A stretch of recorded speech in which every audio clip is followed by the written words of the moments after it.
월트 디즈니가 2025년 회계연도 2분기 실적을 발표했습니다. 주가가 급등할 만큼 분위기 전환 시그널이 포착되었던 실적 발표였는데요. 수년간 적자를 감수하며 키워온 스트리밍 사업이 드디어 흑자 전환에 성공을 했고, 예상과 달리 디즈니 플러스 가입자도 증가했으며 테마파크와 크루즈 예약도 견조하게 이어지고 있습니다. 여기에 밥 아이거 CEO는 미국 내 테마파크 확장을 위해 300억 달러 규모의 투자 계획을 발표했고요. 아부다비 신규 테마파크 건설 소식도 전해졌습니다. 시장 반응은 매우 긍정적이었습니다. 실적 발표 직후 디즈니 주가는 약 10% 급등을 했고, 올해 연간 순이익 전망치도 주당 5.3달러에서 5.75달러로 상향 조정됐습니다. 디즈니의 체질 변화에 대한 기대감이 반영된 결과라고 볼 수 있겠죠. 자, 조금 더 차근차근 살펴보겠습니다. 아시겠지만 디즈니는 뉴욕 증권거래소에서 DIS라는 티커로 거래되고 있는 글로벌 엔터테인먼트 기업입니다. 1923년 애니메이션 스튜디오로 시작했지만 이제는 전 세계 콘텐츠, 테마파크, 스포츠 미디어까지 아우르는 거대한 복합 미디어 그룹이 됐죠. 현재 디즈니의 사업은 4가지 큰 축으로 나뉩니다. 먼저 영화와 TV 콘텐츠입니다. 디즈니, 픽사, 마블, 루카스필름, 20세기 스튜디오 같은 이름들이 여기에 포함되어 있죠. 두 번째는 스트리밍 플랫폼인데 디즈니 플러스, 훌루, ESPN 플러스를 운영을 하고 있습니다. 세 번째는 경험형 사업, 즉 디즈니랜드와 월트 디즈니 월드, 디즈니 크루즈 같은 테마파크와 리조트입니다. 마지막은 스포츠 미디어로 ESPN이 대표적이죠. 디즈니는 현재 넷플릭스처럼 테크 중심의 스트리밍 기업이자 유니버설처럼 IP 기반의 오프라인 경험 비즈니스를 함께 키우는 회사로 변모 중인데요. 이번 실적 발표는 이러한 변신이 드디어 성과로 나타나기 시작했다는 중요한 신호를 보낸 것으로 읽혀집니다. 디즈니는 이번 분기에 매출 236억 2천만 달러를 기록하며 시장 예상치였던 231억 3천만 달러를 웃돌았습니다. 주당 순이익 EPS는 1.45달러로 예상치였던 1.21달러를 크게 상회했습니다. 전년 동기 대비 약 20% 증가한 수준이죠. 무엇보다 주목할 만한 부분은 스트리밍 사업이 처음으로 흑자 전환에 성공했다는 점인데요. 그간 적자를 감내하며 키워온 디즈니 플러스와 훌루가 이제는 실질적인 수익을 만들어내기 시작했다는 뜻이죠. 여기에 디즈니 플러스 가입자도 140만 명 증가하며 1억 2,600만 명에 도달을 했습니다. 디즈니 측에서는 가입자 감소를 예고했었는데 그 예상을 뒤집은 셈이죠. 스트리밍 흑자 전환은 콘텐츠와 기술 투자가 이제 실질적인 수익을 만들어내고 있다는 뜻이기 때문에 매우 긍정적인 시그널로 읽을 수 있겠습니다. 밥 아이거 CEO는 실적 발표 후 디즈니 스트리밍 전략에 대해 구체적으로 언급했습니다. 앞으로 디즈니 플러스, 훌루, ESPN은 하나의 통합 플랫폼으로 작동을 하게 될 예정인데요. 그냥 가격 패키지로 묶이는 수준이 아니라 콘텐츠와 사용자 경험이 완전히 통합된 하나의 서비스로 제공된다는 의미입니다. 현재는 이미 훌루 콘텐츠가 디즈니 플러스 앱 내에 포함되어 있죠. 밥 아이거에 따르면 이러한 통합은 이미 긍정적인 효과를 내고 있다고 합니다. 이탈률, 즉 구독 취소율이 감소했고요. 이용 시간과 참여도는 높아졌다고 하는데요.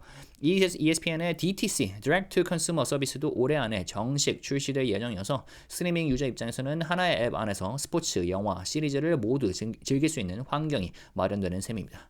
스트리밍 측면에서 향후 핵심 포인트는 3가지인데요. 첫째, 추천 알고리즘 개선, 광고 최적화 기술, 계정 공유 방지 기능 등이 개선될 예정이고, 둘째, 더 매끄럽고 개인화된 인터페이스로 사용자 경험을 개선시켜 시청 지속률을 높이겠다는 계획이 있고요. 그리고 셋째, 아시아와 유럽 주요 시장에서 현지 오리지널 컨텐츠 투자를 확대하고 있다고 합니다. 자, 스트리밍이 미래 수익원으로 작용하고 있긴 하지만 테마파크와 크루즈는 여전히 디즈니의 현금 창출 핵심 사업입니다.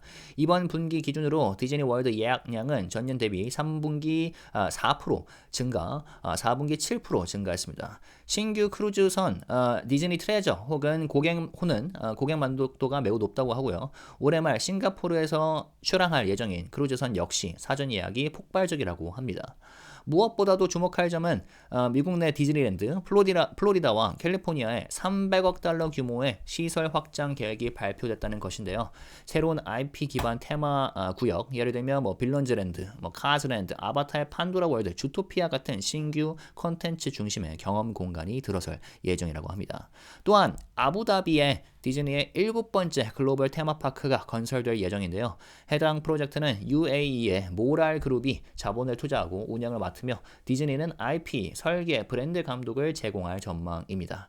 디즈니는 자본을 직접 들이지 않고도 브랜드와 경험을 확장하면서 높은 수익률의 라이선스 수익을 얻을 수 있는 구조인 거죠.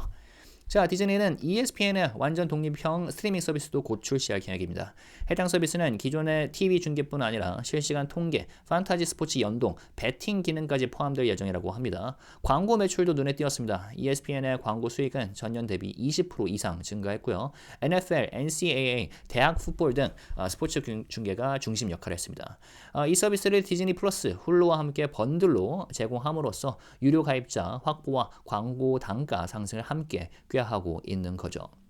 CEO 밥 아이거는 이번 실적 발표에서 매우 구체적이고 자신감 있는 청사진을 제시했습니다. 콘텐츠 품질, 사용자 경험, 글로벌 확장, 기술 투자까지 4가지 축을 중심으로 장기적인 성장 전략을 설명을 했죠. 특히 2026년과 2027년까지 두 자릿수 순이익 성장률을 유지할 것이라는 기존 가이던스를 다시 한번 확인했는데요. 그것도 이번 분기 EPS 상향 조정 이후의 기준에서 전망치를 달성할 거라고 합니다. 밥 아이거는 우리는 단지 오늘을 잘 운영하는 것뿐 아니라 내일을 만드는 데 집중을 하고 있다라고 말을 했습니다. 그 말처럼 스트리밍에서의 통합 그리고 글로벌 테마파크 확장, ESPN 재구축이 모두 다음 단계 디즈니를 위한 준비로 보입니다. 실적 발표 이후 디즈니 주가는 약 10% 급등을 했고요. 주당 102달러 선을 넘어섰습니다. 물론 연초 대비로 보면 여전히 약세이긴 합니다. 올해 들어 디즈니 주가는 7% 하락을 했고요. 최근 1년 기준으로도 약 3% 하락을 한 상태입니다. 하지만 이번 실적을 보아하니 여러 사업군이 조화를 이루는 전략적 그림이 처음으로 명확하게 드러났고 그 성과가 수치로 입증됐다는 데 자신감을 느껴 매수세가 강하게 들어간 것으로 보입니다. 자, 문제는 이번 급등이 진정한 상승세로 이어지느냐 여부겠죠. 스트리밍은 드디어 수익을 냈고 테마파크는 고수익 구조를 기반으로 재투자되고 있고요. ESPN은 독립 플랫폼으로의 전환을 앞두고 있긴 하죠. 그리고 이 모든 것을 통합해 새로운 시대를 제시한 밥 아이거의 리더십도 더욱 단단해졌고요. 과연 디즈니는 콘텐츠와 경험, 기술이 융합된 미래지향형 기업으로 부활할 수 있을까요? 여러분의 의견 알려주시면 감사하겠습니다. 여기까지고요. 구독과 좋아요, 댓글 남겨주시고 알람 설정까지 하신 다음에 흥미로운 미국 주식 업데이트 빠르게 받아보시면 되겠습니다. 지금까지 미국 주식 연구센터였습니다. 감사합니다.